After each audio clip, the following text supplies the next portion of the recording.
आता अजित पवारांनी राजीनामा द्यावा नैतिकता समजून असं तुम्ही म्हणताय?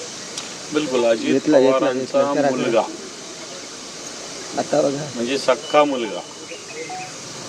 मुलगा ज्यावेळेस अशा पद्धतीने व्यवहार करतो तर वडिलांच्या पदाचा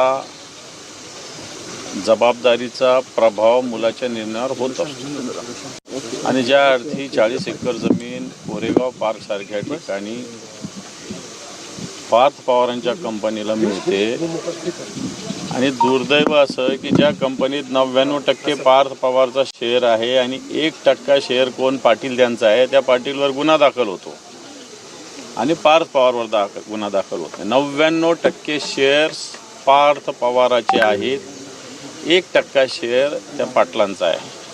परंतु पाटील यांच्यावर गुन्हा दाखल होतो आणि पार्थ पवारवर गुन्हा दाखल होत नाही. जमिनीची किंमत हा विषय मी बोललेलो आहे. एकनाथ खडसेंचं असंच एक प्रकरण झालं होतं.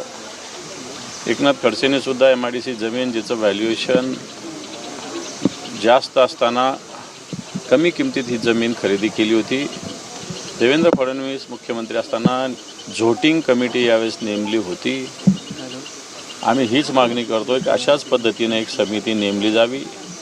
जो न्याय एकनाथ खडसेच्या प्रकरणात लागला होता तशाच पद्धतीनं या पार्थ पवारांच्या कंपनीच्या प्रकरणात लागला पाहिजे. याच्यातले अनेक विषय माझ्याकडे तशी फाईल आहे, इथं सगळ्या पेपरची फाईल आहे, 2012 पासूनची फाईल माझ्याकडे. परंतु मी ही अजून काय काय होतं यांच्याकडचं कोर्टाचे पेपर आहे माझ्याकडं. महसूल मंत्र्याचे बाळासाहेब थोरातांच्या सहीचं 2013चं पत्र आहे, विलासराव देशमुखांच्या सहीचं पत्र आहे, हे सगळे पेपर्स माझ्याकडे आहेत.